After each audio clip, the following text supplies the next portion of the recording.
After returning from the demon's castle, Jeju is surprised to receive a call directly from the chairman himself and immediately asks if something has happened. Chairman Go, in his usual calm tone, asks if Jeju has been watching the news. Jeju admits he hasn't been keeping up with current events. Chairman Go realizes Jeju is unaware of the situation and offers to explain it in person. Chairman Go mentions that the operation to reclaim Jeju Island from the ants will launch in 4 days, and that the association needs Jeju's help for the raid, as the entire country has been longing for the reclamation of Jeju Island. Jeju listens carefully, weighing the opportunity to level up against the risks involved. As the conversation continues, Jeju suddenly senses mana waves nearby. He pauses alert and asks Chairman Go about it. Chairman Go laughs, impressed by Jeju's sharp senses, and explains that the S-rank hunters are warming up in the gym in preparation for the raid. He mentions that even the Japanese S-rank hunters, including the renowned Goto Ryuji, are present. Jeju is intrigued by the mention of Goto Ryuji, a name known to everyone, even those outside the hunter community. Chairman Go invites Jeju to visit the gym to see the hunters in action. Jeju agrees and arrives at the gym with Chairman Go, and is immediately struck by the sight of so many S-rank hunters gathered in one place. The mana waves he sensed earlier are coming from the sparring match between Baek Yoon-ho and Dongwook, an S-rank hunter from the Fame Guild. The two are locked in an intense battle, their movements swift and powerful, sending shockwaves through the gym. Despite Dongwook's impressive strength, it's clear that Baek is holding back. As the fight progresses, Choi Jong-in enters the gym and explains that Baek isn't using his full power because of the audience watching. If he were to fight at maximum capacity, he would transform into his beast-like form, which could put him in an awkward position. Choi Jong-in then shifts the focus to the Japanese S-rank hunters who are gathered nearby. He explains their significance, pointing out that they are some of the most powerful hunters in Japan. Among them is Goto Ryuji, Japan's strongest hunter, and a figure of immense renown even outside the hunter community. As Jeju enters the gym, his presence immediately draws attention. Goto Ryuji, Japan's strongest hunter, notices him and begins assessing him. Due to Jeju's ability to hide his presence, Goto assumes he must be an assassin-type hunter. However, his interpreter corrects him, stating that Jeju is officially classified as a mage-type hunter. Goto, skeptical of this information, dismisses it as impossible, unable to reconcile Jeju's overwhelming aura with the typical characteristics of a mage. Meanwhile, Cha Hae-in also takes notice of Jeju. She quietly remarks to herself that he is the reason the air in the gym feels different. Another Japanese hunter, who also has a sensitive nose like Cha Hae-in, notices her. He considers striking up a conversation, but hesitates, worried that she might misinterpret his intentions as flirtation. He ultimately decides against it, leaving the thought behind. As the Japanese hunters continue to evaluate the South Korean hunters, Goto Ryuji grows increasingly unimpressed. He observes the group and remarks that most of them seem mediocre compared to his expectations. His interpreter, Hanakawa, agrees, expressing her own lack of enthusiasm for the South Korean S-rank hunters. However, Goto acknowledges that there are a few exceptions. He singles out Cha Hae-in and Chairman Go Gun-hee, noting that they could rival Japan's best hunters. The atmosphere shifts when Park Jong-soo, the guild master of the Knights Guild, steps forward. Jong-soo boasts about his guild's achievements, emphasizing that they have the largest number of A-rank hunters in South Korea. Hanakawa, unimpressed, asks if he will be joining the Jeju Island raid. Jong-soo clarifies that he is part of the defense team responsible for blocking off the island. Hanakawa responds bluntly, stating that an A-rank hunter cannot be trusted with such an important task. Her words cut through the room, creating a palpable tension. The situation escalates when Hanakawa steps forward, challenging Park Jong-soo's claims and questioning his abilities. Her confidence and sharp tone provoke Jong-soo, and the two quickly find themselves in a standoff. Jong-soo proposes a simple challenge to settle the matter. The first person to touch the opponent's wrist will be declared the winner. Hanakawa agrees, but she knows this will be more of a mental game than a physical fight. She prepares herself, determined to prove her superiority. As the match begins, Jong-soo takes an odd stance, which confuses Hanakawa. She moves quickly, attempting to grab his wrist, but Jong-soo skillfully dodges her attacks. His movements are fluid and precise, frustrating Hanakawa as she fails to land a single touch. This only serves to anger Hanakawa further, and she becomes more aggressive in her attempts. During one of her attacks, Hanakawa notices that Jong-soo's pants are ripped. She sees this as an opportunity to distract him and make her move. She lunges forward aiming for his wrist, but to her shock, Jongsu counters her attack and grabs her wrist instead. The match ends with Jongsu as the unexpected victor, leaving Hanekawa stunned. After his surprising victory over Hanekawa, Jongsu doesn't hold back his thoughts. He remarks that Hanekawa is the type of hunter who hides behind tanks during battles, relying on others to protect her. He points out that she lacks experience in one-on-one combat, which is why she struggled against him. Jongsu then explains that in South Korea, hunters sometimes have to fight humans, not just magic beasts. He emphasizes that in such situations, predicting human movements is far more difficult than dealing with monsters. He adds that when things escalate, South Korean hunters are even forced to kill their own kind if necessary. With a confident tone, Jongsu concludes by saying that if he had been wielding a sword during their match, he would have sliced her throat instead of just grabbing her wrist. The tension in the room is palpable, but before it can escalate further, Goto Ryuji steps forward. He proposes a sparring match between the S-rank hunters of both countries, suggesting it as a way to build trust and cooperation ahead of the Jeju Island raid. His words carry a subtle challenge, as if he's testing the South Korean hunter's strength. Chairman Go listens carefully and agrees to the proposal, but he insists on excluding mage-type and non-combatant hunters from the matches, as it would be difficult to determine a clear winner in such cases. Baek Yoonho steps in to propose a few additional rules for the sparring matches. He suggests that a hunter can win by either touching their opponent's back or wrist, or by knocking them down. The rules are simple but effective, ensuring that the matches will test both skill and strategy. The hunters from both countries agree to the terms, and the participants are quickly selected. Each of them steps forward their presence, radiating confidence and strength. Goto Ryuji chooses not to participate in the sparring match, instead observing the fights from the sidelines. Jeju is glad for the opportunity to see the hunters in action without having to step in himself. Among the Japanese hunters, one of them notes that he already has a good grasp of Baek Yoonho and Ma Dongwook's fighting styles from their earlier sparring session. Meanwhile, Lim Tae-ju, one of the South Korean hunters, hopes that his opponents might go easy on him, though he knows the chances of that are slim. As the match begins, the gym erupts into chaos. Ma Dongwook activates his ability, growing larger and more imposing, ready to engage in a battle of strength. One of the Japanese hunters assumes she will be going one-on-one with Cha Hae-in and prepares herself for the challenge. Tanaka Kenzo, another Japanese hunter, clashes with Ma Dongwook, their raw power shaking the gym. At the same time, Lim Tae-ju uses his distance combat. He fires a magic arrow aiming to keep his opponent at bay while exploiting his long-range advantage. The intensity of the match is evident, and Chairman Go observes that despite the gym's interior being fortified with high-quality essence stones, the hunters have managed to completely wreck the facility within seconds of the match starting. Baek Yoonho acknowledges that they are some of the most powerful S-rank hunters in the world, and realizes that he may need to go all out to stand a chance. He resolves to do whatever it takes,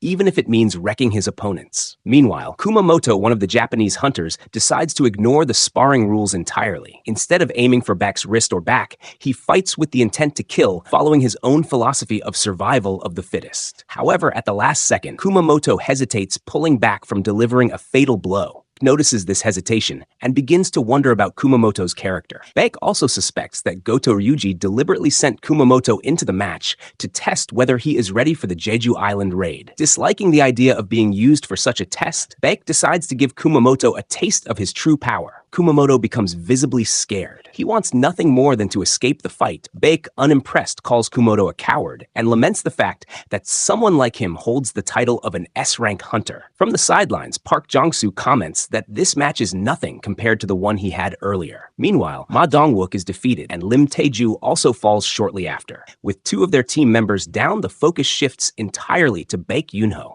who now faces the full attention of the Japanese hunters. On the other side of the gym, Cha Hae-in continues her fight against Kanai. Kanai quickly realizes that Cha is not only incredibly fast, but also nearly impossible to predict. Her movements are fluid and erratic, making it difficult to anticipate her next attack. Cha's fighting style has earned her the nickname the Dancer, as she moves through battles with such grace and precision that it appears as though she is dancing. This nickname stems from her ability to swiftly kill one beast after another, but Cha finds the name embarrassing and dislikes being called that. Despite Kanai's best efforts, Cha's speed and unpredictability prove too much. She finishes the match by touching Kanai's back, securing her victory. As Cha Hae-in moves to assist Baek Yoon-ho, the battle takes an unexpected turn. Kumamoto, who had been lingering on the sidelines, suddenly charges at Cha with the intent to attack. However, before he can land a blow, Cha reacts with incredible speed. In the blink of an eye, she strikes him 14 times, her movements so fast and precise that it leaves everyone in the room stunned. The sheer speed and ferocity of her counterattack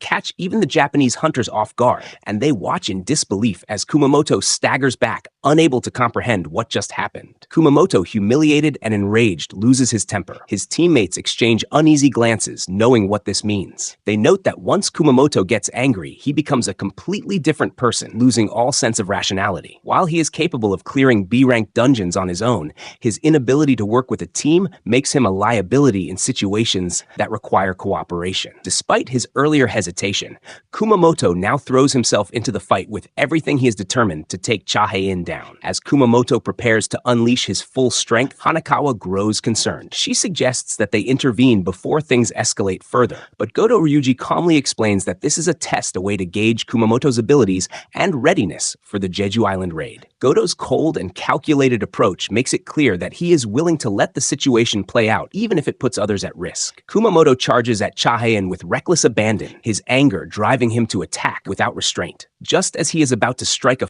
figure suddenly appears between them. It's Jinu. In an instant, Jinu intercepts Kumamoto's attack and effortlessly knocks him down, stopping the fight before it can spiral out of control. The room falls silent as everyone processes what just happened. The Japanese hunters, particularly Goto, are taken aback by Jinu's speed and strength. Goto, who had been skeptical of Jinu's classification as a mage-type hunter, grows suspicious. He begins to question whether Jinu's abilities truly align with the official reports and decides that he needs to confirm it for himself. Jinu calmly turns to Cha Hae-in and suggests that they let the Japanese hunters take the win this time. Cha Hae-in nods, understanding his intent. Goto Ryuji steps forward, his commanding presence drawing the attention of everyone in the room. He looks directly at Jinu and proposes a one-on-one fight. Jinu immediately recognizes Goto's intent, that he wants to test Jinu's strength and see how powerful he truly is. After a moment of thought, Jinu decides to accept the challenge, seeing it as an opportunity to measure how much stronger he has become after conquering the demon castle. However, he sets one condition, that he wants to fight with full force, holding nothing back. Goto, slightly taken aback, wonders if Jinu is being serious. After a brief pause, he agrees, reasoning that there is a powerful S-rank healer present if anything goes wrong.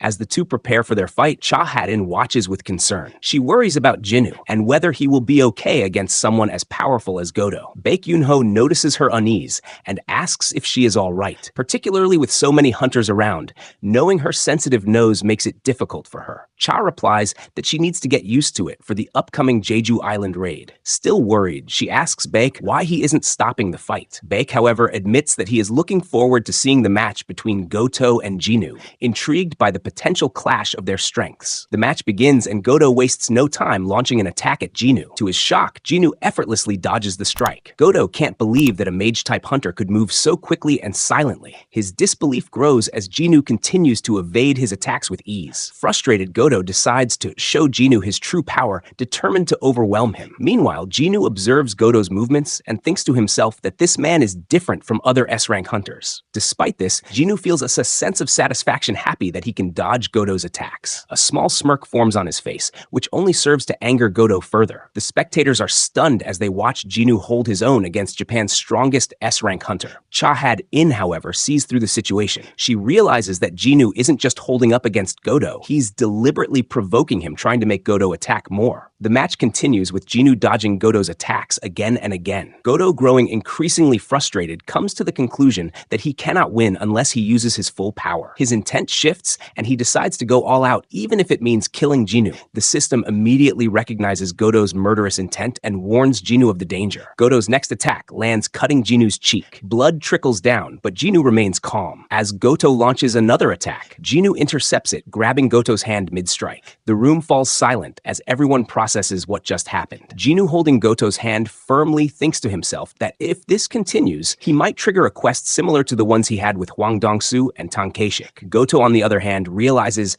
that Jinu could have grabbed his wrist and ended the match, but chose not to. Jinu confirms this, stating that he did it on purpose because he wants the fight to continue. Both fighters are now fully intent on going all out. Before they can escalate further, the other hunters intervene, rushing to stop them. Baek Yoonho steps in, reminding everyone that Goto is one of Japan's key hunters, and that if anything were to happen to him, it would cause significant problems. He suggests they call it a day, effectively ending the match. As the tension subsides, Ma Dongwook approaches Jinu and praises him for his performance, noting that he managed to fight Goto and come out with only a small cut on his face. Dongwook explains that his guild has a surplus of mage-type hunters, but lacks strong fighters, and Jinu's abilities would be a perfect fit. However, to Dongwook's surprise, Choi Jong-in revealing that Jinu is also classified as a mage-type hunter. This revelation leaves Dongwook momentarily stunned. Meanwhile, Jinu reflects on the fight, thinking to himself that he may have gone overboard. He knows that his performance was far beyond what a typical S-rank hunter would expect from a mage, but he also understands the strength of other S-rank hunters. Despite his confidence, he feels relieved that no one noticed his shadows during the fight. He is especially glad that neither Chairman Go Gun-hee nor Goto Ryuji picked up on the presence of his shadow soldiers, as it would have raised questions which he wasn't ready to answer. Goto, on the other hand, remains silent but visibly shaken. The fight with Jinu has left him in shock. After the match, Jinu approaches Chairman Go Gun-hee. He informs the chairman that he does not wish to participate in the Jeju Island raid.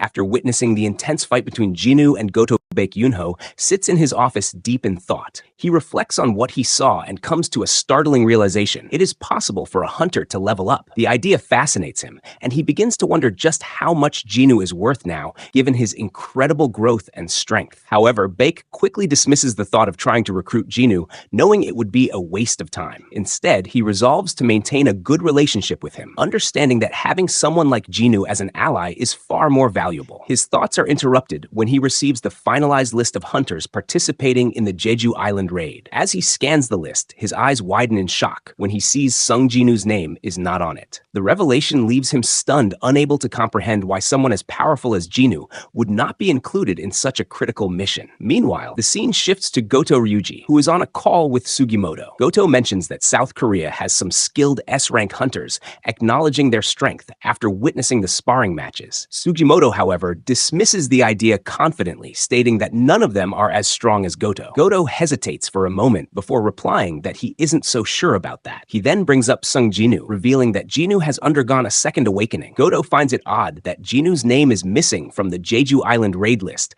and remarks that Chairman Go must be crazy for not including him. Sugimoto, trying to reassure Goto, says that everything will be fine without Jinu. After a moment of thought, Goto reluctantly agrees, though the unease in his voice suggests he isn't entirely convinced. The scene shifts to Jeju Island, the home of the ants. The colony is in turmoil, with the ants desperate to leave the island. They are running out of food, and their children are resorting to eating one another to survive. Queen wants to leave the island in search of food for their citizens, and also declares that they need a strong warrior to lead them. The scene cuts to an image of an ant warrior still inside an egg. The queen describes this warrior as a powerful soldier who will lead the colony, making their enemies tremble in fear. As the egg hatches, the monstrous ant emerges, radiating strength and ferocity. The queen commands the new warrior to eat as many ants as it needs to grow stronger, ensuring it will be ready to lead the colony to victory. The scene shifts to Jinu's house, where he is spending time with his mother and sister. Jinu playfully pinches his sister's cheeks, scolding her for not cleaning the house. His mother, smiling at the interaction,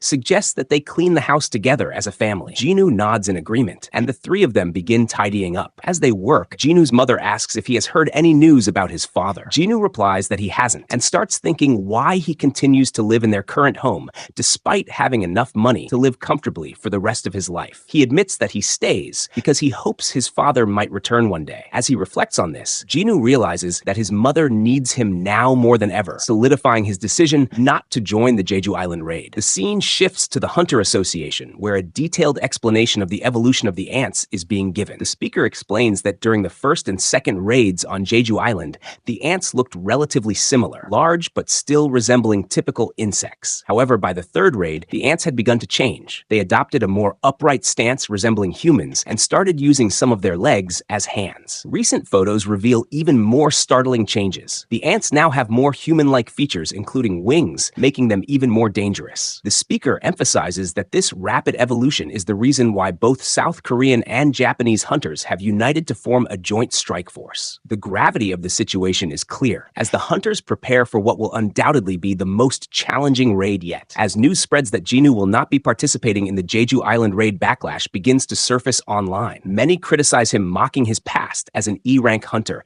and claiming that he must be too afraid to join the raid. However, Jeju remains unfazed by the negativity. He thinks to himself that he doesn't care about what others say about him. The only thing that truly matters to him is his sister Gina and her safety. His focus remains on protecting his family, not on the opinions of strangers. While reflecting on this, Jeju receives a call from Jinho. Excitedly, Jinho informs him that he has found a new apartment for himself and has also secured an office space for their guild. Jinho agrees to meet him, and the two head out to inspect the office. As they arrive, Jinho is immediately struck by the size of the space. True to Jinho's extravagant nature, the office is far larger than what they need. Jinho questions why they would need such a big place for just the two of them. Jinho explains that in order to officially establish a guild, they need at least 3 people: a guild master, a vice guild master, and 1 additional member. Jinho, unimpressed by the explanation, casually replies that he will find someone just to fill the head count. Jinho then mentions that someone had come looking for him, a foreigner who left a card with contact information. Suddenly, Jinho activates one of his new skills, a power he gained after completing the Demon Castle. Using his shadow exchange ability, he instantly switches places with one of his shadows. He reappears in his neighborhood, where he finds a woman being threatened by a man. The man, clearly enjoying the situation, remarks that he loves the neighborhood. From behind, Jinho calmly responds that he also loves the neighborhood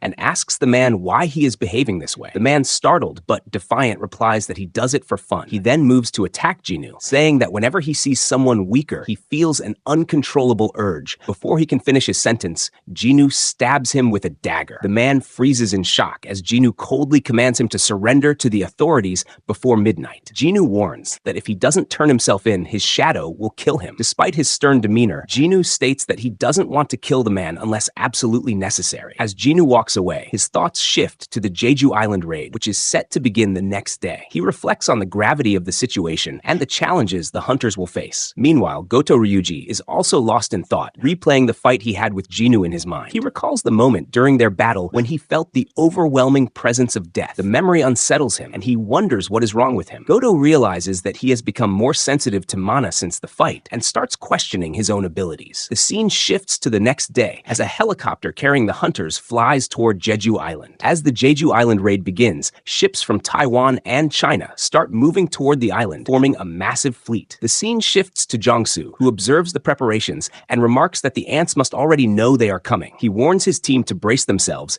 as the ants could attack at any moment. Jongsu reminds everyone that it is their guild's job as the defense team to kill any ants that attempt to escape and protect the mainland. Yuntae, one of his loyal guild members, responds with unwavering confidence, stating that he will follow Jongsu to the ends of the earth. Another guild member suggests running tactical drills with the vice guild master, but she dismisses the idea, saying that her title is just for show. The scene shifts to Lim Taeju, who is scolding his team for deploying Lee Min-sung to Jeju Island. He angrily orders them to keep Min-sung as far back as possible, emphasizing how valuable he is. Despite his frustration, the troops have already been deployed, and Lim reluctantly instructs them to ensure Min-sung stays hidden and safe. Meanwhile, guilds from across South Korea are on standby, ready to assist if needed. The Fiend Guild, led by Lee Min-sung, and the Hunters Guild, featuring the humble and reliable Sun Ki-hoon, are among those stationed near the island. Strike teams have also been deployed, consisting of a B-rank leader, 3 C ranks, and over 10 D and E rank hunters. Familiar faces like Lee Joo-hee and Song Cheol also make an appearance joining the raid. It feels nostalgic to see them back in action. In total, 5,000 individuals, including hunters and support teams, are either actively raiding or on standby, prepared for any scenario. The scene shifts to the helicopter carrying South Korea's S-rank hunters toward Jeju Island. Among them is a cameraman who is filming the raid for a live broadcast. He explains that there is a 10-minute delay in the footage, allowing the editing team to filter out any disturbing scenes before airing them. Baek Yunho, sitting quietly, wonders why Chairman Go would send a cameraman on such a dangerous mission. Dong-wook, noticing the cameraman's presence, advises him to take care of himself. The cameraman reassures them, revealing that he is an A-rank hunter who chose a normal life because he dislikes fighting monsters. He explains that this isn't his first time filming dangerous situations, as he has covered dungeon breaks in the past. Despite his experience, Dong-wook senses the cameraman's nervousness and tries to calm him down. He assures him that this raid will be successful, emphasizing that this is the final attempt to reclaim Jeju Island. Dong-wook adds that the nation has already failed 3 times before, so everyone will be glued to their televisions hoping for a victory. Baek Yunho, lost in thought, reflects on the gravity of the situation. He knows that if this raid fails, South Korea could be wiped off the map. The stakes are higher than ever, and the world is in desperate need of heroes. The hunters in the helicopter prepare themselves for the battle ahead, knowing that the fate of their country rests on their shoulders. As the helicopter flies toward Jeju Island, Baek Yunho is surprised to see Min Byung-gu on board. He remarks that he never thought he would see Byung-gu in a raid. Byung-gu chuckles and replies that he's here to heal Baek when it's unnecessary, joking that Baek might be the first one to need healing because he pounces on every beast he sees. The lighthearted comment makes everyone laugh. Cha Hae-in then turns to Baek and asks if he spoke to Jinu before coming. Baek says no and asks why she's curious. Cha quickly replies saying for no reason, but her face flushes red. The helicopter continues its journey, and soon they reach Jeju Island. As they approach, Byung-gu begins trembling slightly, the weight of the mission clearly affecting him. The scene shifts to Godo Ryuji,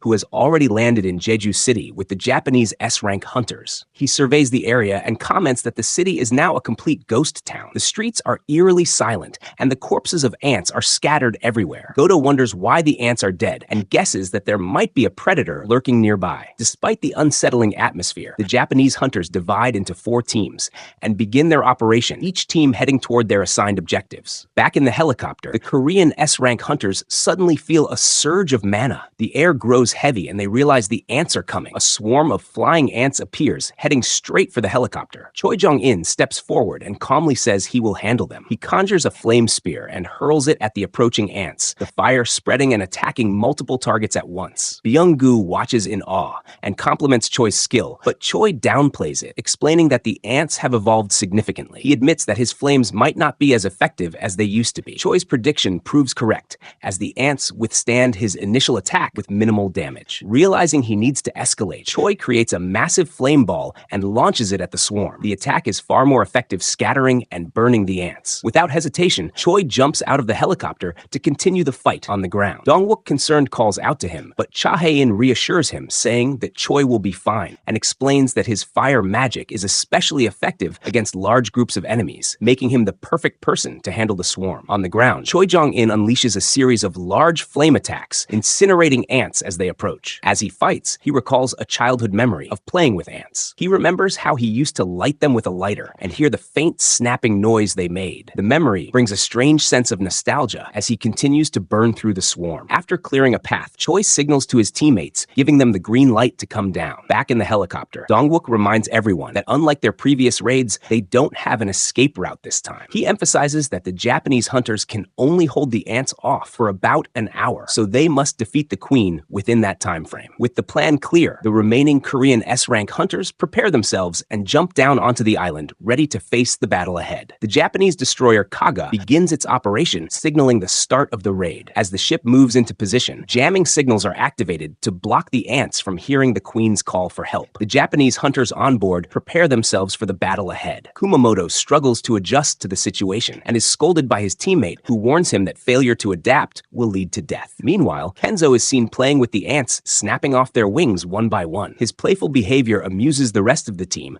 who joke about how he seems to be having fun despite the danger. As the Japanese hunters continue their operation, they notice fireworks erupting near the ant tunnels in the distance. They quickly deduce that it must be Choi Jong-in using his fire magic. One of the Japanese hunters wonders aloud what would happen if his ice magic faced off against Choi's fire magic. This sparks a lighthearted exchange with another teammate, joking that the result would simply be cold and hot. The scene shifts to Choi Jong-in, who is leading the South Korean hunters deeper into the ant tunnels. He uses his flame prison ability, which he typically employs to tie up enemies as a shield to block ants ranked B B or lower from entering their area. The hunters pause to assess their surroundings, and Baek Yoon-ho comments on how dangerous the tunnels are. He notes that the labyrinth-like structure could easily lead them in circles if they take the wrong path. Choi agrees and uses his flames to scout ahead, deducing that the correct tunnel to the Queen's chamber will likely show no signs of explosions, as it would be deeper and untouched. Baek feels reassured having Choi on their team, and the group begins their descent into the dark, twisting tunnels. Meanwhile, the scene transitions to Jeju, who is completing his daily quest. As he runs through the streets, he notices how unusually empty they are. He wonders if the broadcast of the Jeju Island raid has started, as the entire nation would likely be glued to their screens. Reflecting on the strength of the South Korean and Japanese S-rank hunters, Jeju feels confident that they are capable of completing the raid without his help. He continues his quest, trusting that the hunters will succeed. Back in the tunnels, the South Korean hunters reach a new area and encounter one of the ants. They quickly kill it, and Choi Jong-in remarks that, as predicted, there are only a few ants left in this section. Observing the ants' deteriorated eyes, the team realizes that these creatures have evolved to guard the dark tunnels more effectively. They speculate that these ants are not the Queen's royal guards, and decide to push forward, relying on their firepower to clear the way. As they move deeper, Min Byung-gu wonders aloud whether the Queen might have abandoned her subjects and fled. However, Baek Yoon-ho dismisses the idea, pointing out that they are on an island and there is nowhere for the Queen to run. They soon discover a spawning ground filled with ant eggs, a clear indication that the Queen's chamber is nearby, and deduce that the ants they encountered earlier were stationed to protect the eggs. Choi Jong-in prepares to burn all the eggs, but the team notices one particularly large egg that stands out from the rest. They speculate about what could have hatched from it, wondering if it was a royal guard or something even more dangerous. Baek interrupts their speculation, urging them to forget about everything else and focus on finding and defeating the Queen. The scene shifts back to the Japanese hunters, who are engaged in a fierce battle with a swarm of flying ants. The ants attack in coordinated military formations, making them far more challenging to handle than expected. Kenzo claims to have killed around 30 ants, but admits that he was injured in the shoulder and waist during the fight. Shimizu offers to heal him, but jokes about wanting something in return. Kenzo teases her, saying that she makes more money than he does, and yet still has an obsession with money. They get ready for fight as more ants approach them. Suddenly, Shimizu's head is severed and her lifeless body collapses to the ground. The Japanese hunters freeze in shock, unable to process what just happened. Before they can react, another hunter is killed in an instant. Kenzo, now on high alert, shouts a warning to his teammates, urging them to be careful. A mysterious monster emerges from the shadows, and Kenzo tries to fight back, but the creature moves too quickly. In a flash, Kenzo is struck down, his body falling lifelessly to the ground. One of Kenzo's teammates charges at it, determined to avenge his fallen comrades, but he too is killed in an instant. The South Korean hunters encounter the Queen's royal guards, who are revealed to be as strong as S-rank hunters. Dong-wook observes that at the end of the day, beasts are still beasts and cannot use strategy like humans do. As he finishes speaking, one of the royal guards lunges at him, but he quickly defends himself. Before the guard can attack again, Cha Hae-in leaps into action, slicing the guard from top to bottom with her sword. She notes that the royal bodies are far tougher than expected, making them more challenging to defeat. Dong-wook, still catching his breath, remarks that despite the difficulty, he is relieved there aren't too many royal guards to deal with. Min Byung-gu steps forward, reassuring Dong-wook that he is there to back him up and that there's no need to worry. As he surveys the battlefield, he notices that one of the ants is still alive. Without hesitation, he finishes it off and warns Baek Yoon-ho that even if they crush the guards' skulls, the ants can remain alive for some time. He advises the team to either cut off their limbs or ensure they finish them off completely. Dong-wook speculates that the royal guards they are facing might be from an older generation, possibly first-generation ants that were cast out. This leads the team to believe that stronger second-generation guards may be waiting for them further ahead. Min Byung-gu reassures the team once again, reminding them that the buffs he provided should be more than enough to handle the challenges ahead. The hunters feel a surge of confidence and strength as the effects of the buffs take hold. As they press forward, they encounter a large group of ants blocking their path. Min Byung-gu jokes that he can take on one or two if needed, but Baek Yoon-ho dismisses the idea, stating that he cannot rely on a healer in battle. He adds that the buffs Min Byung-gu gave them are more than enough to handle the situation. Meanwhile, the scene shifts to the Japanese S-rank hunters, who are tasked with checking on Team Charlie after losing contact with them. As they arrive at the location where Team Charlie Charlie was stationed, they find evidence of a battle. It appears that Team Charlie easily defeated the ants in the area, but the team itself is nowhere to be found. The Japanese hunters are puzzled and begin searching for clues about what happened. One of them stumbles upon Fujishima's glasses and is shocked to find his body nearby. The sight leaves them in disbelief as they struggle to accept that such a strong hunter could have been killed. Suddenly, Kay notices a foul, rotten stench in the air, unlike anything they've smelled before. The hunters grow uneasy as a dark, ominous aura begins to approach them. Kay, sensing the danger, lets out a roar, but before he can act, he is struck down. The scene abruptly shifts back to the South Korean hunters, who continue their advance through the tunnels, defeating ants along the way. They note that it took them only 5 minutes to clear the last group of ants, which they consider impressively fast. Baek Yoon-ho praises Cha Hae-in for her performance, pointing out that she killed twice as many ants as he did, thanks to the buffs from Min Byung-gu. The team estimates that they have about 30 minutes left to complete the raid and begin strategizing their next steps. As they move forward, Cha Hae-in detects the same rotten stench that the Japanese hunters encountered earlier. She deduces that it likely belongs to the queen, indicating that her chamber is nearby. Baek Yoon-ho takes the lead and scouts ahead, eventually finding the queen in her chamber, surrounded by 8 royal guards. The hunters note that the royal guards are as strong as S-rank hunters,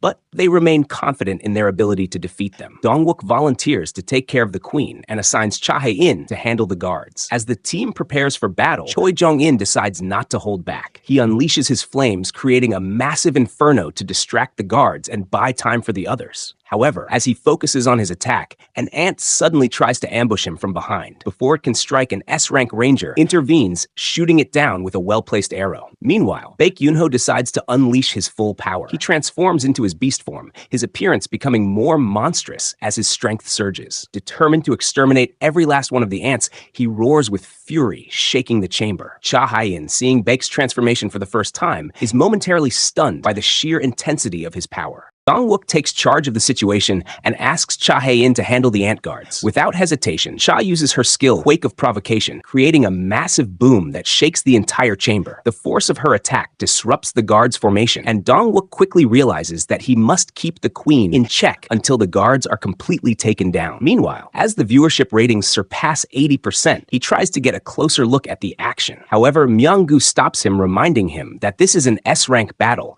and no one will be responsible for his safety if he gets too close. The cameraman, taken aback, realizes that even Myung-gu, a healer, is more than capable of holding his own in such a dangerous fight. The scene shifts to an elderly couple watching the live stream of the raid. The woman expresses hope, saying that the hunters might actually defeat the ants this time. Her husband, however, remains skeptical, still haunted by the memory of their son losing his life in a previous raid. She insists that they should watch, as this could be a turning point. On the TV, they see the South Korean hunters battling in the queen's chamber. Dong-wook is shown defending the queen by himself, struggling to hold her off while waiting for backup. Baek Yoon-ho, in his beast form, manages to kill one of the guards, leaving only 4 remaining. The couple, along with countless others glued to their screens, watches in suspense as the hunters gradually take down the guards. The number of guards dwindles to 3, then 2, and finally, all of them are defeated. The audience collectively notes that this is the 4th attempt to clear the Jeju Island raid, and they desperately hope the hunters will succeed this time. As the tension rises, the viewership jumps to an unprecedented 85%. Meanwhile, they realize that if they succeed, South Korea will join the elite list of countries, alongside the USA, China, Russia, and France, that have successfully cleared an S-rank gate. The hunters close in on the queen, with the ranger launching a volley of arrows to weaken her. Baek Yoon-ho, still in his beast form, encourages the team not to fear the queen, declaring that she is nothing without her guards. He charges forward and slashes her with a powerful attack. Dong-wook, however, is injured during the fight, and Myung-gu immediately steps in to heal him. The queen, sensing the healer's importance, shifts her focus to attack Myung-gu, but Dong-wook intercepts her just in time. Choi Jong-in, seeing an opportunity, orders everyone to stand back. He unleashes his flames in a massive blast, engulfing the queen in fire. As the flames subside, Baek Yoon-ho observes that the queen is on the verge of death. However, before they can finish her off, the queen lets out a deafening roar that shakes the entire chamber. The hunters freeze in shock as Baek realizes that the queen is up to something. The scene shifts to the team operating the jammers outside the chamber. They suddenly notice that the jammers are no longer working, and a massive swarm of ants is heading toward the queen's location. The scene shifts back to the queen's chamber, where Cha Hae-in delivers a decisive blow, slicing the queen. Despite this, Baek senses that something is off. His instincts are confirmed when a radio transmission comes through, warning the hunters that the ants are heading straight for them and that they need to evacuate immediately. Choi Jong-in, alarmed, informs the team that the flame prison he cast over the entrance has been destroyed. Before they can react, a massive presence fills the chamber. The hunters feel an overwhelming aura as a mysterious creature emerges from the shadows. The beast lets out a thunderous roar, and the hunters are left in shock, unable to comprehend how a single monster could possess such immense strength. Cha Hae-in is overwhelmed by the sheer power radiating from the creature and vomits as she struggles to believe that anything could possess such immense strength. The Ant King looks ferocious, and its presence exudes a menacing aura. Meanwhile, Dong-wook feels his body trembling uncontrollably as each step of the beast sends shivers down his spine. He quickly realizes that they need to defeat it immediately before it is too late. However, to his shock, the Ant King ignores him entirely and strides past him, heading straight for the queen. As the Ant King reaches the queen, it lets out a deafening roar that reverberates through the chamber and forces everyone to their knees. The hunters struggle to recover, but the Ant King wastes no time. It targets Cha Hae-in first and delivers a devastating kick to her stomach that sends her flying into the wall. She collapses and is momentarily incapacitated. The Ant King then turns its attention to Dong-wook. It shatters his shield with a single blow, and before he can react, it slices off both of his arms. Dong-wook falls to the ground and writhes in pain. Baek Yoon-ho, enraged by the sight of his comrades being attacked, charges at the Ant King in his beast form. The Ant King effortlessly counters his attack and slices him down in an instant. Choi Jong-in attempts to use his flames to create an opening, but the Ant King does not give him a chance. It moves with incredible speed and slashes at Choi, forcing him to retreat. Lim steps in next and is confident in his ability to land a precise shot. He fires his arrows and is certain they will not miss, but the Ant King blocks them with ease. It shatters the arrows mid-air and leaves Lim stunned. Before he can react, the Ant King delivers a powerful punch to his face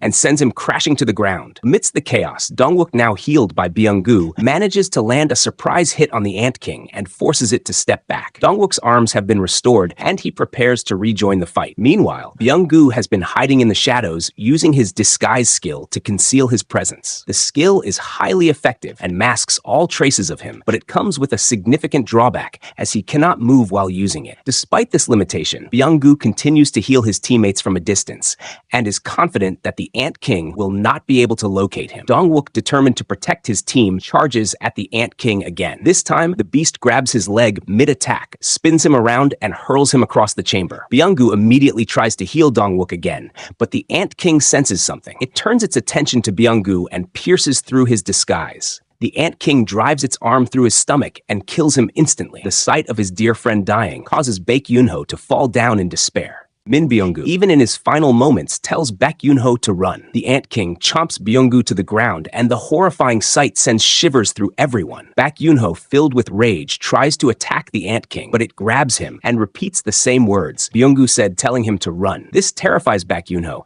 as he realizes that the Ant King can gain strength and knowledge from the hunters it consumes. The Ant King then declares that the queen is dead, and killing all of Baek Yoon-ho's friends will not be enough. It demands to know the location of its king. Suddenly, the Ant King senses a powerful presence outside the chamber and decides to leave. It heads toward Goto Ryuji, leaving Baek Yoon-ho and the others in shock. Baek Yoon-ho quickly realizes that they do not have time to sit around and must escape before the Ant King returns. However, to his surprise, a massive swarm of ants appears, blocking their path. Meanwhile, the scene shifts to Goto Ryuji and his team. They sense that something is wrong as they have lost all contact with both Team Charlie and Team Delta. Goto orders his team to investigate, and as they prepare to move, he receives a call from Matsumoto. The scene transitions to the seas near China, where a ship captain discusses the situation with his crew. He remarks that the South Korean hunters have taken on a dangerous mission, and the Japanese hunters assisting them means that Goto Ryuji is trying to become a national-level hunter by clearing the Jeju Island raid. Despite Goto's impressive track record,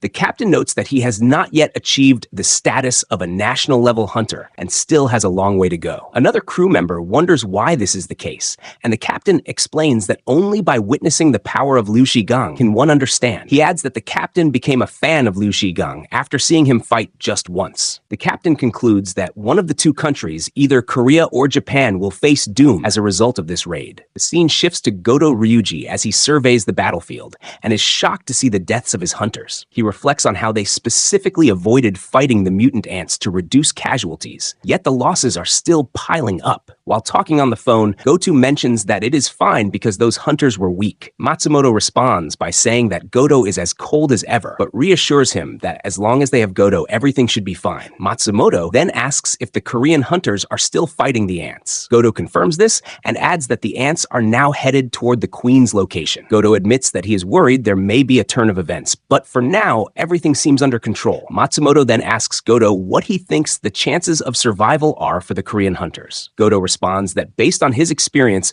the Korean hunters have a 0% chance of survival. Matsumoto thinks to himself that this is a good thing because it means the Korean hunters are dead. The Jeju Island raid is successful, and Goto's attempt to become a national-level hunter has failed. Goto then declares that they have achieved their ultimate goal, which is the annihilation of the South Korean hunters. He orders his team to pull out and prepare to leave. Suddenly, the Ant King appears behind them and attacks. It slashes Ishida's head off in an instant, leaving the team in shock. Goto quickly tells his remaining teammate to run while he stays behind to deal with the Ant King. His teammate hesitates, wanting to stay and fight, but Goto reassures him that he will only get in the way. The teammate reluctantly leaves as Goto prepares to face the Ant King alone. The Ant King looks at and asks if he is the king. Goto is stunned to hear the Ant King speaking human language and responds that he is the king. The Ant King lets out a deafening roar, and Goto is shocked as he wonders how an ant can wield such powerful magic. He suddenly remembers experiencing this same feeling before, during his fight with Jinu. Before he can react, the Ant King slashes his head off, killing him instantly. The scene shifts back to the Korean hunters,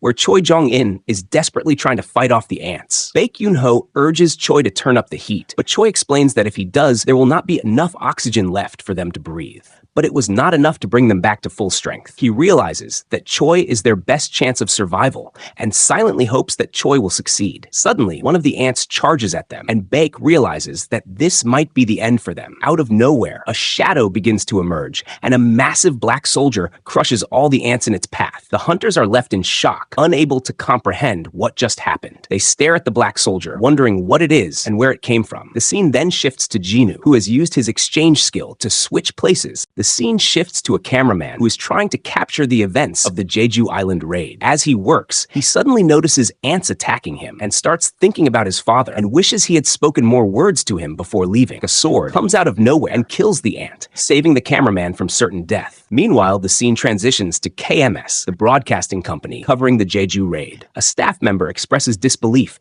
that all the S-rank hunters were defeated by a single ant. Another staff member mentions that they are receiving a flood of calls from viewers, which only adds to the chaos. The first staff member panics, saying that they cannot show hunters being ripped apart on live television and that his career is over. Suddenly, the editor interrupts and announces that someone else has appeared in the dungeon. Without hesitation, the staff immediately prepares to broadcast the footage live without any delay. The broadcast resumes, and the image of Igris appears on the screen, leaving everyone stunned. At the same time, the scene shifts back to the dungeon, where Jinu is walking forward as his shadows rise around him. He commands Iron, who lets out a massive roar and uses the shout of provocation skill. This freezes the ants in their tracks, and Jinu praises Iron for doing a good job. Without wasting any time, Jinu brings out his S-rank Demon King's daggers and begins slashing through the ants with incredible speed. Dongwook watches in disbelief and asks who the person fighting is. Baek Yoon-ho, seeing Jinu's power, reassures everyone as the battle continues. Jinu effortlessly kills the ants, slicing through them with his daggers. Igris joins the fight and slams the ants with overwhelming force. Tusk and Iron also join the battle, and together they decimate the swarm of ants. Wanting to ramp things up, Jinu uses his shadow extraction skill to raise the shadows of the fallen ants. The cameraman witnessing this is stunned and cannot believe what he is seeing. A staff member at KMS asks the cameraman through his earpiece how this is possible, but the cameraman admits that he does not know what is happening either. After the battle, Jinu gathers everyone around and uses his healing abilities to restore their wounds. The hunters are amazed as their injuries are completely healed. However, Cha remains unconscious, and Jinu explains that her injuries are too severe for his abilities to heal. Dongwook notices that Cha Hae-in is growing weaker and expresses concern. Jinu suggests that they need to leave the dungeon immediately before more ants show up. Suddenly, Jinu feels the presence of the Ant King and looks back. The Ant King appears and declares that the king is not outside, referring to Goto Ryuji.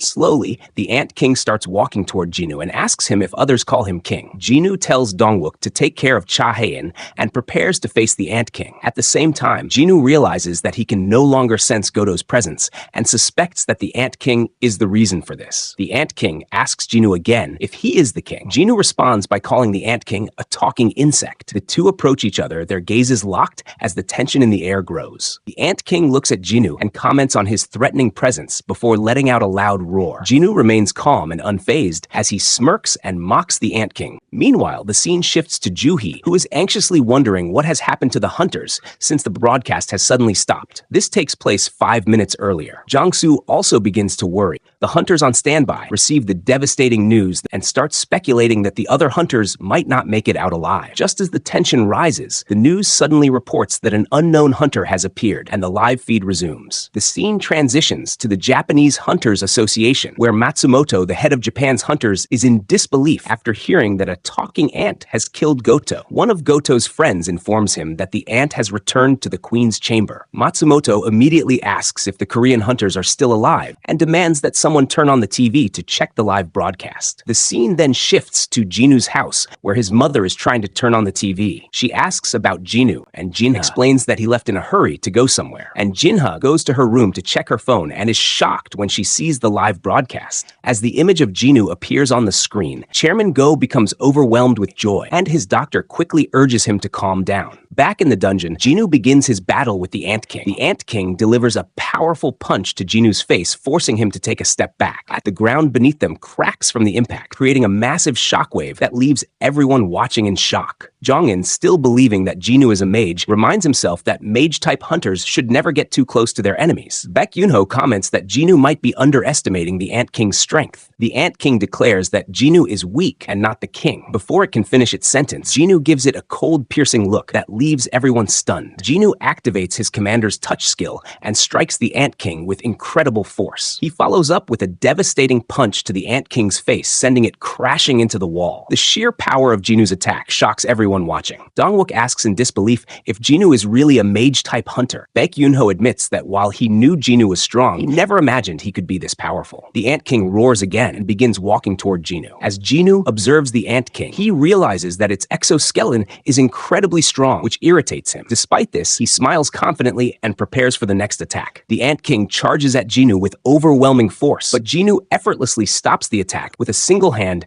as if it is nothing. He then counters with another powerful punch to the Ant King's head. The impact creates a massive earthquake that shakes the entire area. The cameraman struggles to stay on his feet as the mana waves from the fight overwhelm him. Jinu's punch shatters the Ant King's exoskeleton, leaving the Ant King in disbelief as it wonders who Jinu really is. Jinu delivers a powerful punch to the Ant King's stomach with immense force. This attack breaks the Ant King's exoskeleton and leaves it in disbelief, as it thinks such a thing is impossible. Jinu immediately uses his dash skill to land another punch. However, the Ant King tries to counter by attacking Jinu with its large tongue. Jinu attempts to dodge the attack and jumps away, but the tongue strikes his face and poisons him. It is explained that the Ant King gained this paralysis poison after consuming a cone snail. The poison is one of the most lethal substances in nature and becomes even more dangerous when combined with the mana concentrated in the Ant King's body. Then the Ant King praises Jinu for his efforts and tells him it is time to die. Meanwhile, the scene shifts to the Japanese hunters who manage to escape from the Ant King. Minoru is deeply depressed after witnessing the overwhelming power of the Ant King. He says they cannot win against such a monster,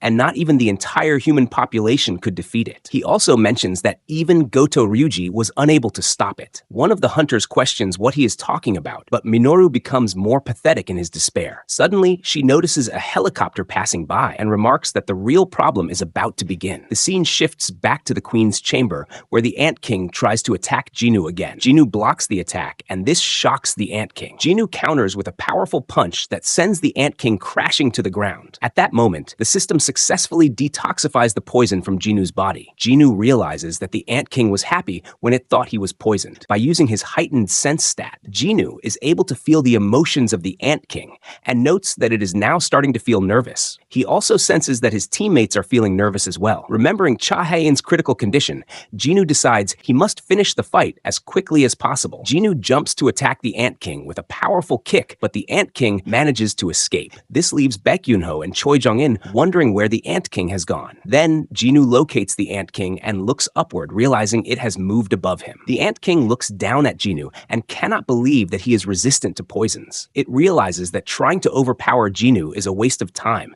and decides that its true strength lies in its speed. The Ant King begins to shrink its body and contracts all its energy to increase its speed. As it finishes preparing, it declares that playtime is over. Jinu calmly brings out his S-rank Demon King daggers and prepares for the next attack. The Ant King charges at Jinu with full force, but Jinu dodges the attack with ease. Jinu counters with a strike from his dagger, but the Ant King blocks the attack and pushes him away. They both begin fighting again, jumping all around the chamber as their battle intensifies. As the fight continues, the Ant King realizes that Jinu is not only keeping up with its speed, but is also moving faster than it. The Ant King cannot believe how this is even possible. Meanwhile, Jinu analyzes the situation and concludes that the Ant King might be as powerful as the Demon King, or perhaps even stronger. However, Jinu reminds himself that he leveled up after defeating the Demon King, and is now wielding an even more powerful weapon. In addition, he has already inflicted damage to the Ant King's exoskeleton and believes that he can end this battle soon. They both clash again, exchanging multiple blows. Jinu uses his daggers to strike, while the Ant King blocks the attacks with its hands. However, the force of Jinu's attacks breaks the Ant King's hands. Jinu realizes that this is his chance and activates his critical attack skill. He strikes the Ant King multiple times in rapid succession. The Ant King tries to escape, but Jinu slashes it again using his daggers. Jinu praises the power of his mutilate skill and continues to slash the Ant King multiple times with precision. The Ant King roars in pain and frustration as Jinu jumps back to create some distance. The Ant King is in disbelief that it has no advantage over Jinu. It roars again in desperation and summons a swarm of ants to its aid. The ants rush into the chamber to rescue their king. However, Jinu smiles at the Ant King's attempt and begins to summon his shadows. As the shadows rise, Jinu commands them to fight. Igris, Tank, and Iron join the battle and charge at the swarm of ants. The fight between the shadows and the ants begins as the chamber becomes a chaotic battlefield. Igris begins the fight by slicing through the ants while the other shadows join the battle. Jinu commands Tusk to fight, but warns him not to attack any humans. He tells Tusk that if he harms any humans, he will never summon him again. Tusk nods in acknowledgement and activates the Hymn of Giants to grow larger. He then uses the Hymn of the Fire Dragon to release a massive wave of fire. The fire engulfs the queen's chamber and decimates the ants. This leaves everyone in shock. Dongwook comments that Tusk looks like the devil himself has descended upon the land of the living. The fire continues to burn through the ants and reduces them to ashes. The Ant King watches the destruction and thinks about how it has always been at the top of the food chain since the moment it was born. It remembers devouring everything in its path and believing there was no limit to its power. However, it now wonders why this is happening. As the flames rage on, Jinu slowly walks through them. This terrifies the Ant King. Realizing it cannot win, the Ant King decides to flee. Jinu notices the Ant King using healing abilities to recover from its injuries. This surprises Jinu because it is the first time he has seen a beast capable of absorbing its opponent's skills by devouring them. The Ant King jumps and tries to get as far away as possible. However, Jinu does not give it a chance. He immediately activates his commander's touch skill and slams the Ant King to the ground. The Ant King looks at Jinu in terror and begins crawling away in desperation. Jinu decides not to let it escape and activates his mutilate skill. He slashes the Ant King multiple times with his daggers and delivers devastating blows. The Ant King tries to resist, but Jinu's relentless attacks overwhelm it. With one final strike, Jinu defeats the Ant King and levels up. Baek Yoon-ho calls out to Jinu and informs him that Cha Hae-in is in critical condition. Jinu realizes that he took too long to defeat the Ant King and begins thinking of the best way to save her. He remembers the S-rank healer Min Byung-gyu and decides to take action. Jinu turns to the cameraman and requests him to turn off the camera. The cameraman does not understand the reason, but Jinu warns him again and says he will smash the camera to pieces if it is not turned off. Reluctantly, the cameraman complies. Tusk brings the headless body to Jinu, and Baek Yoon-ho is shocked by what he sees. Jinu looks at the body and wonders if his plan will work. Baek Yoon-ho questions what Jinu is planning to do, but Jinu remains focused. He activates his shadow extraction skill and attempts to extract Min Byung-gyu's shadow. The first attempt fails and Jinu cannot believe it. He tries a second time, but the attempt fails again. Jinu begins to question why it is not working, because he believes he is powerful enough to extract the shadow. He guesses that Min Byung-gyu might strongly oppose becoming a shadow, and this could be preventing the extraction. Despite the failures, Jinu decides to try one last time, as he knows he must save Cha Hae-in. On the third attempt, the shadow extraction is successful. Baek Yoon-ho is furious and demands to know what Jinu has done. However, as he sees the shadow of his dear friend, Baek Yoon-ho is shocked and surprised. He realizes that Jinu has the power to command the dead, and this leaves him speechless. Choi and Dongwook are in shock as they realize that Jinu can harness the power of the dead. Meanwhile, the shadow of Min Byung-gyu begins healing Cha Hae-in. Jinu observes this and says that he can tell the type of person Min Byung-gyu was. He explains that Min Byung-gyu started healing Cha Hae-in without receiving any orders, which shows that he had a good heart. Afterward, Baek Yoon-ho responds by saying that it is not his friend anymore, and Jinu agrees. At the same time, the cameraman is stunned as he watches Jinu summon the dead and finally understands why Jinu asked him to turn off the camera. Choi realizes that Jinu's powers allow him to grow stronger with each battle, especially with his ability to command the dead. Later, Baek Yoon-ho tells Jinu that he will likely use Min Byung-gyu's shadow for many good purposes in the future, and says he is sure of it. However, he mentions that his friend hated violence and requests Jinu not to make him fight again. Jinu thinks for a moment and then slides Baek Yoon-ho's hand off his shoulder. He says that this is the second time Baek Yoon-ho has made such a request, referring to the first time during the Red Gate incident. However, Jinu notes that there is a difference now because Baek Yoon-ho is making a heartfelt request rather than giving an order. Jinu agrees with Baek Yoon-ho's words and terminates the shadow extraction. Baek Yoon-ho looks at the shadow of Min Byung-gyu one last time and smiles, and the shadow smiles back. Finally, Baek Yoon-ho thanks Jinu for doing this. Soon after, a helicopter arrives to pick up the hunters, but Jinu decides to stay behind. He tells Baek Yoon-ho that he has some unfinished business to take care of. Baek Yoon-ho agrees and says that the raid is not yet finished. In response, Jinu declares that he will clear out the remaining ants. He summons Kaisel and says goodbye to Baek Yoon-ho. Immediately, Kaisel begins killing all the ants in its path as Jinu continues his mission. Meanwhile, the scene shifts to the Japanese hunters, where Hoshino expresses disbelief and says that the thing they faced was a monster. He adds that no one would understand what it was, and that it even killed Goto Ryuji. However, Sugimoto replies that the raid is over and the Ant King has been defeated. Hoshino cannot believe this and says it is impossible. Sugimoto explains that a skilled hunter from South Korea defeated the Ant King. Shortly after, one of the crew members announces that the ants are dispersing and the Japanese hunters prepare for battle. Finally, the scene shifts back to Jinu, who is using his shadows to kill the remaining ants. He destroys all the eggs he finds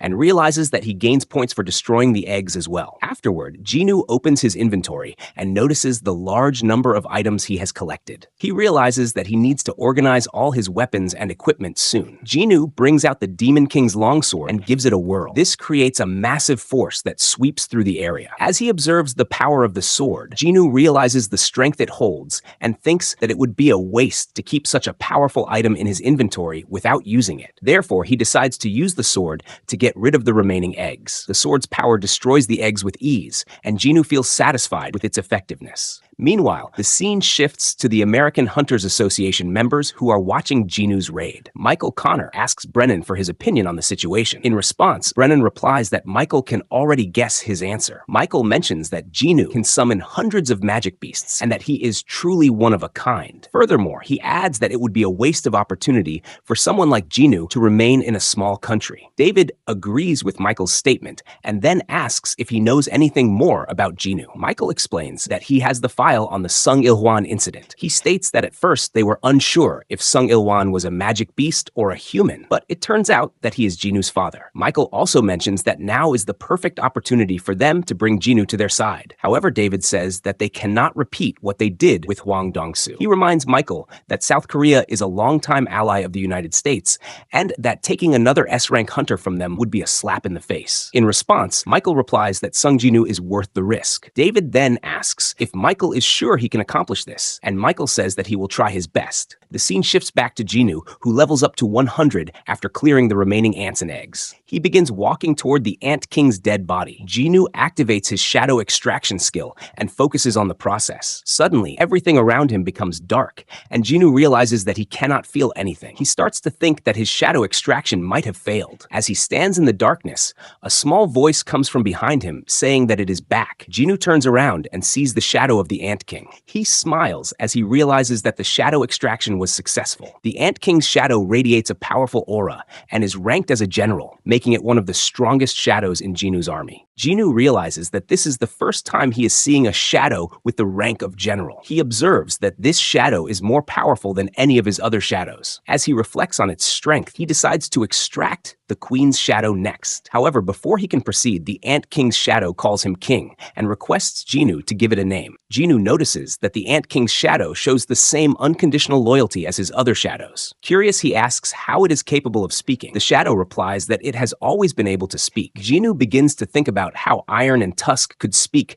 before they became shadows, but now they cannot. He concludes that there must be a rank difference and that other shadows might also gain the ability to speak once they reach the rank of general. Jinu questions the Ant King's shadow, asking why it still wishes to follow him, even though he was the one who killed it. The shadow responds that Jinu did not kill it, but instead used his powers to rebirth it. It expresses happiness about its new existence and vows to follow Jinu for the rest of eternity. The shadow then bends the knee and asks Jinu to give it a name. Jinu thinks that it would be strange to call it ant or bug and decides it deserves a special name. Suddenly, he remembers the name of the author who wrote the novel The Ants and names the shadow Beru. Beru thanks Jinu for the name and expresses its gratitude. Afterward, Jinu begins extracting the Queen's shadow. The Queen's shadow also receives the rank of general. However, as soon as the extraction is complete, Jinu feels his bond with the ants weaken. Confused, he asks Beru for an explanation. Beru explains that the Queen has an inherent power to rule over her colony, and that her presence weakens the bond between Jinu and the ants. Jinu then notices that the Queen's mana levels are very low despite her high rank. He asks Beru why this is the case. Beru replies that the Queen primarily used her mana for reproduction,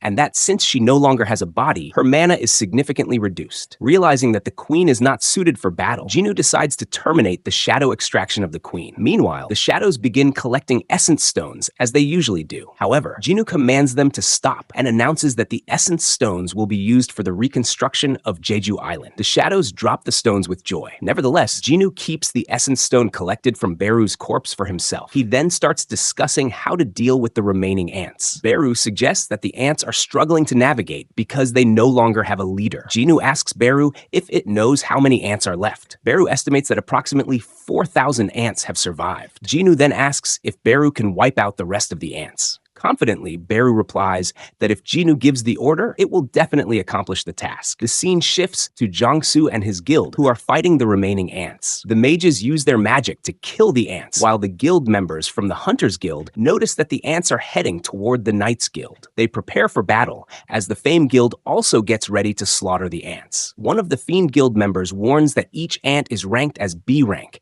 and advises everyone to stay in formation to kill them effectively. He also encourages the guild to reclaim the honor of the Fiend Guild. However, Lee Min-sung starts trembling after seeing the ants. Another member comments that although Lee Min-sung is an A-rank hunter, he is still a coward. Meanwhile, the ants approach the shores of Hondae, where Juhee and Cheol are on standby. The ants rapidly advance toward them, but suddenly all the ants are slashed in an instant. Juhee and Cheol are shocked as they witness the action of Kaisel. They wonder what that incredible creature is and how it was able to move so quickly. The raid continues for 2 days in the southern region of South South Korea, with all 5 major guilds fighting tirelessly. Meanwhile, the ants are also found near the coast of China, and the crew members there are shocked that the ants have flown all the way to their waters. None of the crew members sleep for 2 days as they prepare for the second wave of ants, which is now within shooting range. One of the crew members asks the captain for permission to fire, but the captain tells them to wait. He mentions that Liu Zhigang is in action. Liu Zhigang looks up at the approaching ants and declares that he will make every single one of them sink to the depths of the ocean. Using his weapons, he creates a massive force that kills all the ants within range. Corpses fall into the ocean. Liu Zhigang remarks that these ants are weak and wishes he could have fought the Ant King instead. He feels disappointed that the battle was not more challenging. Meanwhile, the scene shifts to Thomas Andre, who is discussing the Jeju Island raid with his secretary Laura. She asks for his opinion on the situation, and Thomas responds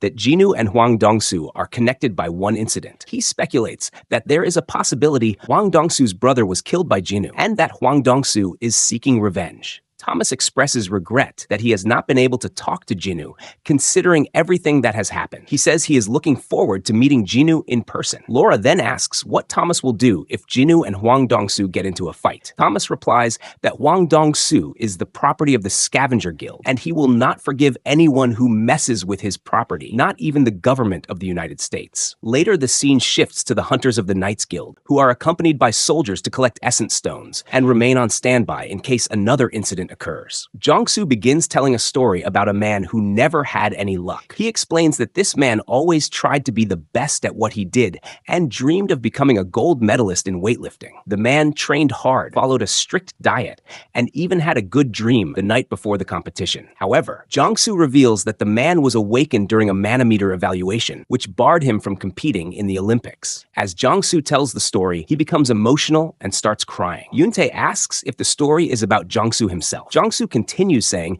that the man found a new purpose and vowed to create the country's best guild. Yoon-tae responds by calling Jong-soo an inspiration. As they search the area, the group finds some top-quality essence stones and realizes that they are closer to achieving their goal of becoming the country's best guild. One of the members jokes that taking the stones might be considered embezzlement. They notice that the area looks very clean, and Jong-soo reassures them that he cannot sense any mana nearby, so they should relax. Suddenly, an ant appears, but Jong-soo quickly slices its head off and tells the group not to worry, promising to protect them. As they continue, Yoon-tae notices someone approaching. The man is large, muscular, and exudes a fierce presence. Jong-soo questions who the man is and warns him to follow their orders or risk being shot. The man responds with a strong gaze and begins speaking in beast language. Jong-soo is shocked to realize that the man can speak the language of beasts. Suddenly, someone snaps their fingers, causing everyone to fall asleep. Rakan asks the Frost Monarch what he is doing. The Frost Monarch replies that he is avoiding any commotion and has only put the humans to sleep temporarily. Rakan confirms that he feels a familiar power and wonders why the other person is helping humans. The Frost Monarch responds that he does not understand it either. Rakan suggests that the Frost Monarch should ask the person directly if he is curious. As they survey the area, they notice the rotting corpses of ants and decide to leave. The Frost Monarch opens a portal, and Rakan mentions that one of their kind is present in South Korea. The Frost Monarch tells Rakan to leave the situation in his hands. Rakan asks if the Frost Monarch is unwilling to get involved in the mess, and the Frost Monarch replies that it is one way to interpret his actions. Rakan calls him a coward, but decides not to complicate matters further. He opens another portal and leaves.